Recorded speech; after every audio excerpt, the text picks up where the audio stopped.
خواتي خواتاتي اهلا وسهلا مرحبا بكم يا جماعه الخير. مساء الخير عليكم زول الفلاون والسلام عليكم صحه فطوركم. J'espère que vous allez bien, j'espère que vous vous portez bien, j'espère que فطرتوا مليح et que vous avez passé une belle journée ramadanesque.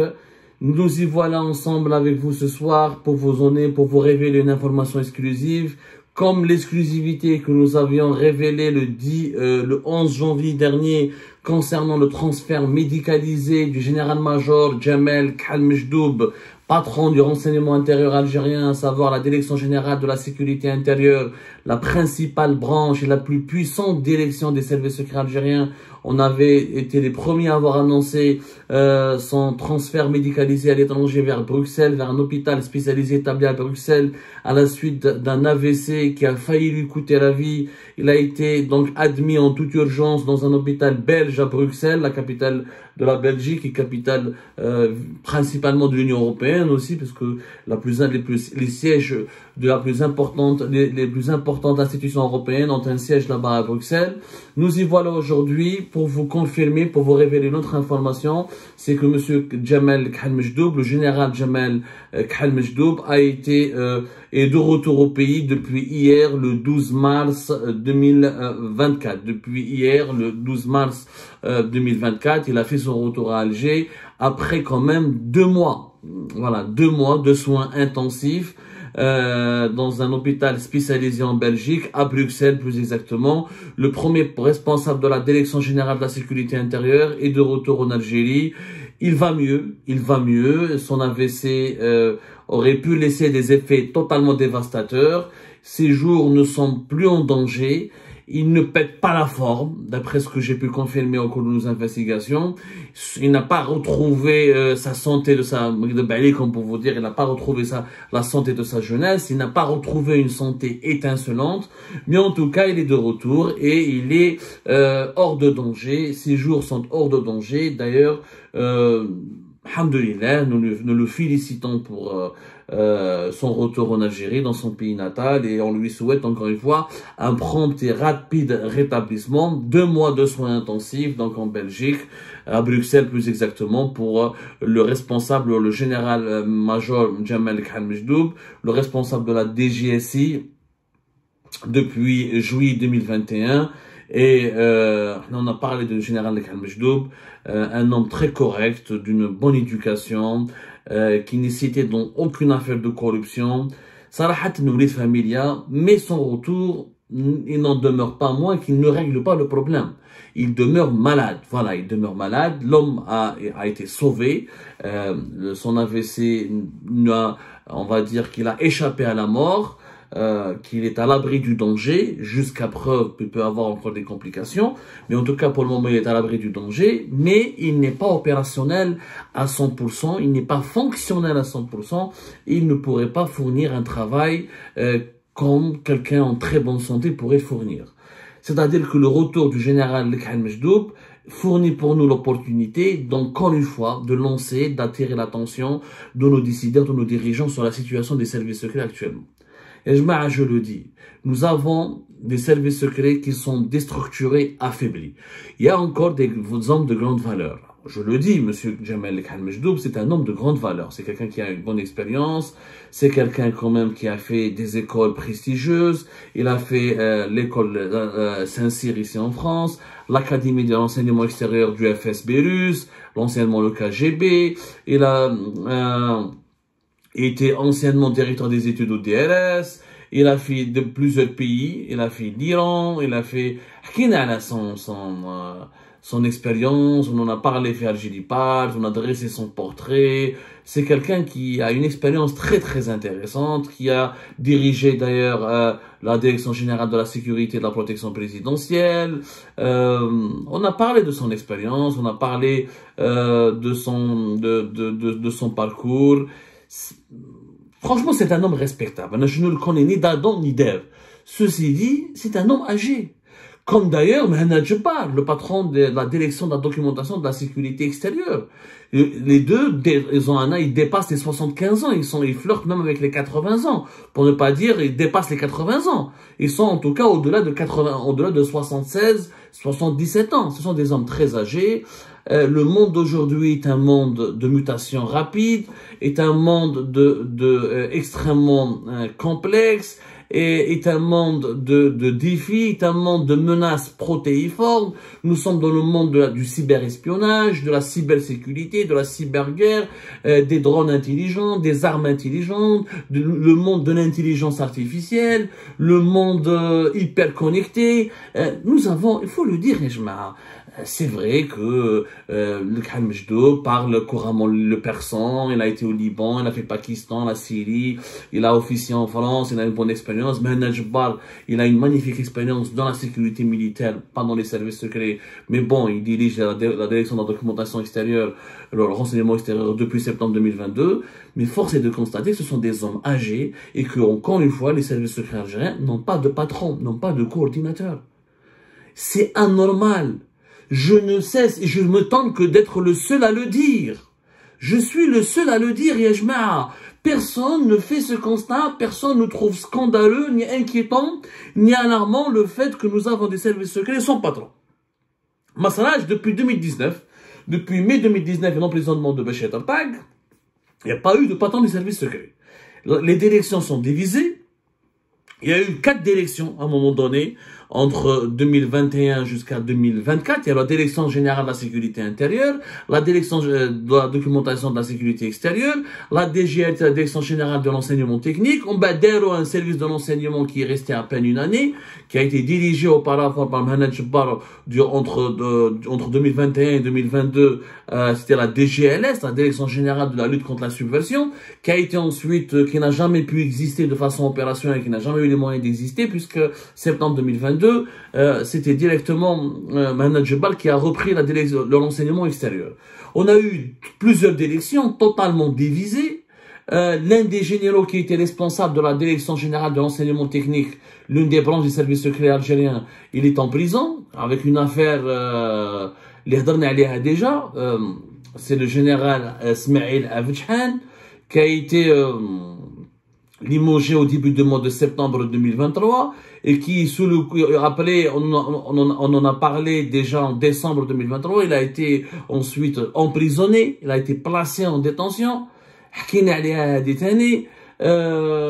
Donc les services secrets font toujours l'objet d'une guerre de clans, d'une opération de purge incessante menée par une certaine justice militaire instrumentalisée pour des raisons politiciennes clairement établies. Et encore une fois, des responsables, les plus importantes directions de l'enseignement extérieur et de l'enseignement intérieur sont entre les mains de généraux très âgés, même s'ils ont un bon parcours, même s'ils sont appréciés pour leurs valeurs humaines, pour leur qualité humaine, mais ils sont très âgés dans un monde qui va trop vite, où depuis le début de la guerre en Ukraine, un monde en recomposition, un monde qui ne cesse qui est en totale reconfiguration. Je pense qu'il aurait été souhaitable de procéder à des changements et de nommer de nouveaux généraux plus jeunes, qui sont en meilleur état de santé, capables de fournir un travail, un effort physique et mental sans craindre des retombées sur leur corps, sur leur santé, sans avoir des pépins de santé, des gens qui sont mieux formés, qui sont à jour avec les mutations du monde et qui sont peut-être plus conscients et mieux connaisseurs des enjeux de l'espionnage, du contre-espionnage et du renseignement moderne. On ne fait plus, les services de renseignement des années 70 et des années 80 n'ont strictement aucune relation, aucune ressemblance avec les généraux, avec le monde des services de renseignement les années 2002, 2023 ou 2024. Donc il faut faire très très attention. Il y a une réalité aujourd'hui qui est inquiétante dans notre pays, vraiment inquiétante. C'est l'affaiblissement des services secrets algériens. À aucune séquence de l'histoire de l'Algérie, les services secrets ont été minorés, occultés. Je l'ai toujours dit. L'Algérie a été toujours stable quand son régime avait 3 têtes pensantes qui fonctionnaient de façon harmonieuse et qui étaient stables et qui entretenaient entre elles des rapports respectueux, respectables et qui fonctionnaient ensemble en harmonie. Ces trois institutions sont les suivantes. Les services secrets, la présidence de la République et l'état-major de l'armée. L'Algérie, elle a toujours été stable et forte quand la présidence de la République était forte et stable, quand l'état-major de l'armée était fort et stable, quand les services secrets étaient forts et stables. Et quand les trois institutions coordonnaient et s'échangeaient et dirigeaient le pays ensemble. Quand l'une de ces trois institutions, l'une de ces trois têtes est affaiblie, déstructurée, négligée, ou la minorée, ou la bloquée, ou la non considérée, ou la déstabilisée de l'intérieur, l'Algérie va mal, elle est instable. C'est ce que nous voyons aujourd'hui. La série de crises que nous avons subies de 2020 jusqu'à 2024, sur le plan interne, sur le plan externe. Sur le plan interne, absence, une société civile atomisée, une classe politique anesthésiée, une presse endormie, kiff, tuée dans l'œuf, une presse qui n'existe plus, une élite qui est totalement démissionnaire. Celles et ceux qui sont partis à l'étranger, qui ont fui le pays, d'autres qui sont dans un silence et dans un divorce, ou là dans un processus de divorce total avec le régime. Ça, c'est aller sur le plan interne. Sur le plan externe, une série de crises diplomatiques sans précédent avec l'Espagne, avec le Mali, des relations froides avec le Niger, avec les Émirats Arabes Unis, avec l'Arabie Saoudite, des relations pas bonnes, ni presque mauvaises aussi avec l'Égypte, et sans parler avec une place de l'Algérie au niveau de l'Union africaine qui est de plus en plus contestée, de plus en plus critiquée. Nous sommes dans une situation de déclin face à un Maroc qui est de plus en plus agressif, de plus en plus soutenu par des alliés qui sont des puissances régionales et internationales importantes. Un Maroc qui fait du lobbying, qui soigne son image, qui fait une percée remarquable dans le continent africain, y compris dans les pays qui sont nos voisins. Toutes ces séries de crises coïncident, faut le dire, avec l'affaiblissement des services secrets. Les services secrets algériens, avec des responsables qui étaient écoutés, qui avaient l'attention du président de la République, qui captaient l'intention du chef d'état-major de l'armée, où aucune décision n'était prise, ni par le président de la République, ni par l'état-major de l'armée, sans associer les services secrets, sans les consulter, sans leur donner de la considération, sans prendre en considération leurs orientations. L'Algérie était dans une situation nettement meilleure que celle que nous vivons aujourd'hui. On avait à l'époque, avant 2014, y compris à l'époque du général Tofir, y compris à l'époque du général Bachir Tartag, de 2014 à 2019, nous n'avons pas eu autant de problèmes diplomatiques, ni autant de problèmes internes. Il n'y avait pas autant de détenus politiques, il n'y avait pas autant de mouvements radicaux, il n'y avait pas autant d'éléments subversifs. Le pays se tenait bien. Jusqu'à la crise politique du Hirak, qui n'est pas de la responsabilité des services secrets, parce que c'est l'entourage de Bouteflika qui s'est aveuglé à vouloir faire un 5e mandat.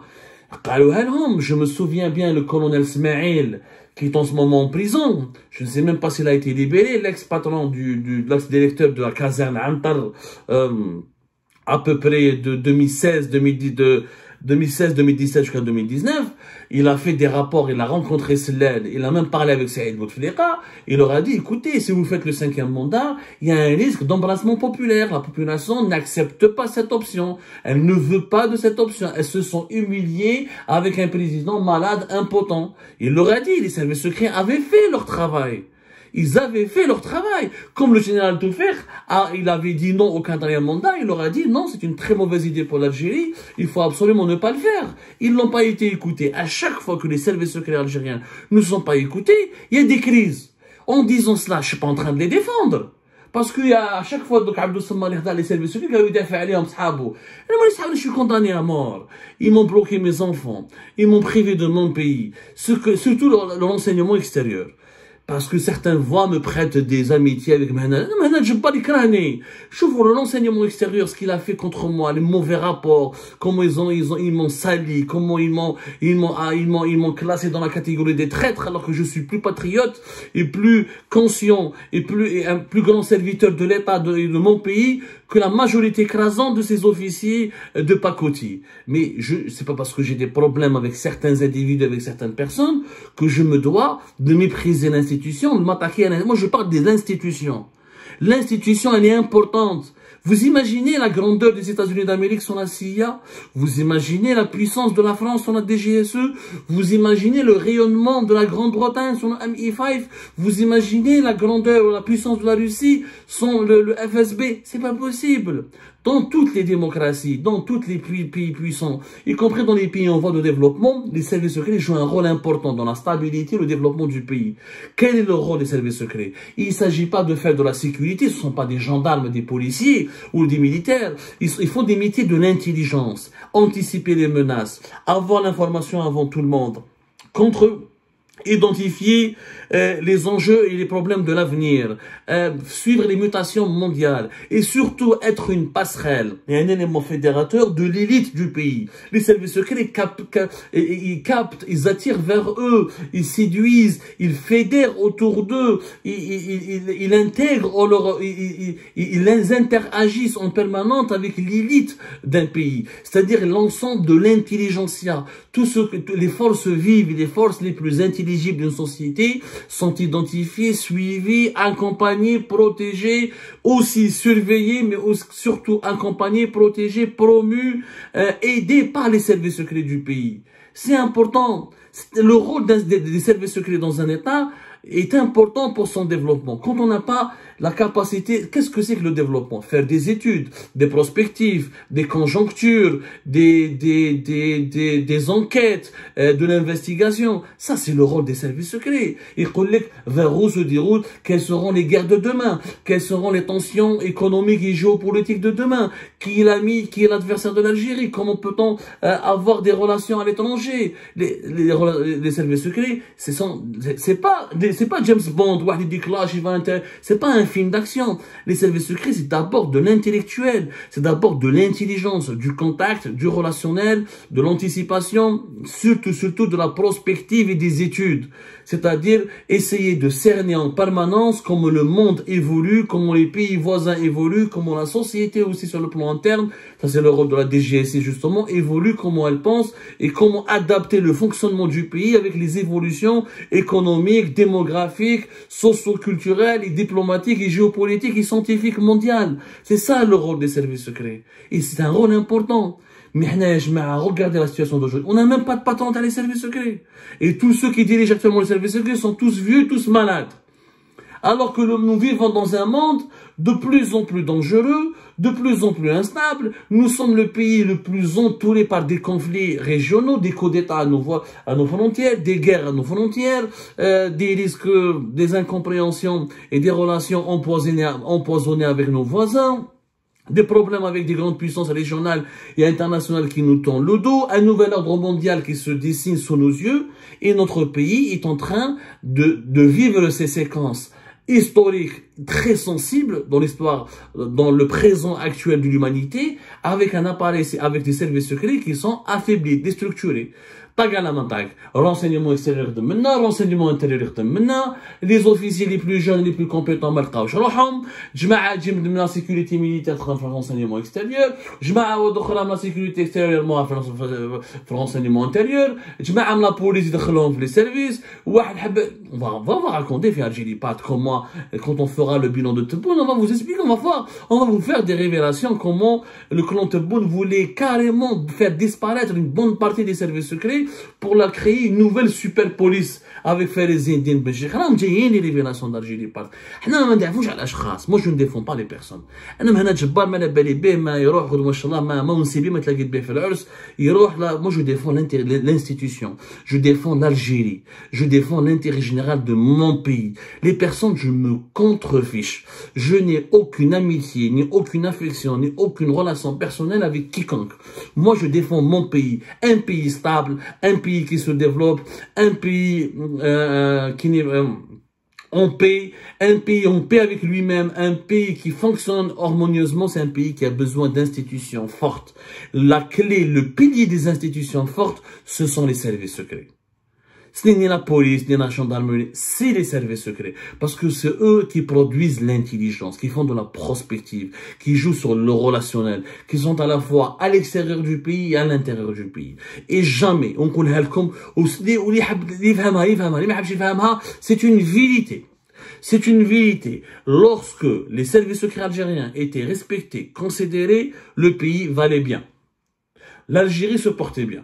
Lorsque les services secrets étaient déstructurés, comme le cas aujourd'hui, pas de patron, ils sont divisés, confiés à des hommes très âgés qui sont malades, avec des jeunes officiers, avec pas mal de scandales d'emprisonnement et de purges incessantes depuis 2019, qui ne sont pas écoutés. On leur a enlevé certaines de leurs tâches, on a donné ça à la gendarmerie nationale ou là à la DGSN.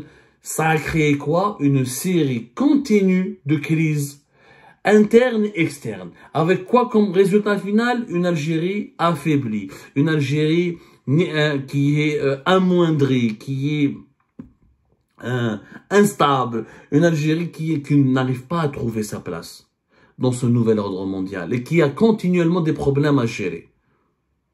Il faut tirer la leçon aujourd'hui, Ajma.